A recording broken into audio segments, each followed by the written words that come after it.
salaadan shanta ah oo waajibka ah waxa ugu horeeya qiyaamaha lagu xisaabinayo ayada weey oo Ilaahay subhanahu wa ta'ala salaadaada markuu xisaabiyo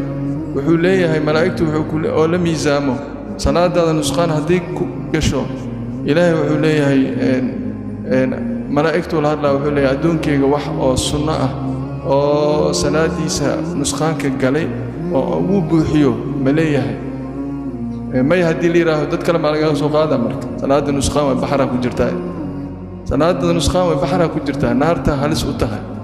jahannama hortaada ka qarxaysaa tamay labadaas rakacadood qofkii ku dadaalo guri ayaa jannada lagu dhisaa ayaa la dhahay 12 kaas rakacadood waxay kala yihiin salaada subax laba ka horeyso taasana ugu daran nabiga kaleey salaatu wasalaam wuxuu yiri rak'at al-fajr khayrun min ad-dunya wa ma fiha labada rakacadood oo salaada subax ka horeyso adduunkii waxa saaran oo dhan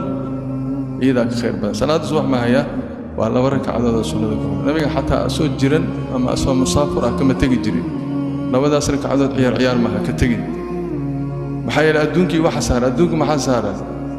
waxa jeceshay dhanaa saaran haweenaa saaran dharaa saaran doolarna saaran maraakiiba saaran gawaariya saaran wax walba la ordaya saaran labada rakaco waxa aad ku helaysid ka qiimo badan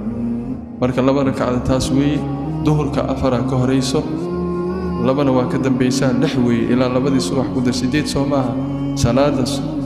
casr ku soo hartay ayda iska dhaaf kuma jirto rawaatiibta salaada maghrib laba ka dambeyso 10 weey salaada ishahana laba ka dambeyso 12 weey 12 kaas hadaad ku dadaasho oo aadan gooynin faa'iidadeeda ma dhaba Allah kugu jeclaanayo waxa rabtaa Ilaahay ka helay qof marka faa'iidada kale ku sii oo leedahay waxa kamid ah dhufay staff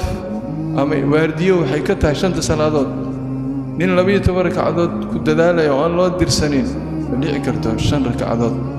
inuu baylihiyo oo waajib ku ah marka salaadii oo waajibka ay staff ku tahay ogtahay laakiin haddaadan dukanaynin waxa kale oo faa'iidadeeda kamid ah salaadan shanta ah oo waajibka ah waxa ugu horeeya qiyaamaha lagu xisaabinayo ayada weey oo Ilaahay subhanahu wa ta'ala salaadaada markuu xisaabiyo wuxuu leeyahay malaa'iktu wuxuu oo la miisaamo salaadaada nusqaan hadii ku gasho Ilaahay wuxuu leeyahay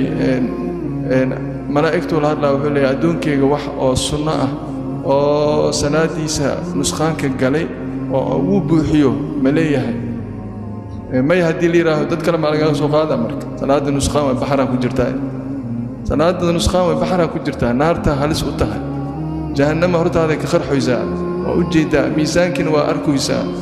acmaasha saalixada lagu miisaamoyaan miisaankii uu sabeeyna intee laga keenaa marka hadda marka waa inaad ku dadaasho hadii marka uu leeyahay ha ya rabbi wax sunna ah waa buuxa salaadiisa waajibka uu kabaal leeyahay markaas miisaanka raajix noqona acmaasha saalixada ayaa kor u baxaysa fa huwa fi 'ishatin raadiyah fi jannatin 'aliyah خلاص waa ku dhacay marka salaadaha rawaatiibta ah inaan ku dadaalno muhiim weey waxyaabo dheeli ah way mugtahay oo sanadka dhan la qabanayo marka khulaasatul qawl sanadka oo dhan intaan kala maqannahay Ilaahay waxa ka rajaynaynaa inagoo caafimaad qabno oo xaq ku taagan inuu dib noo iskeen soo celiyo inta ka horeyso qof walba waxa uu dardaarmayaa soonka sunnada ah iyo qiyaamul layl iyo salaadaha rawaatiibta ah wa sallallahu ala nabiyyina Muhammadin wa ala alihi wa sahbihi wa sallam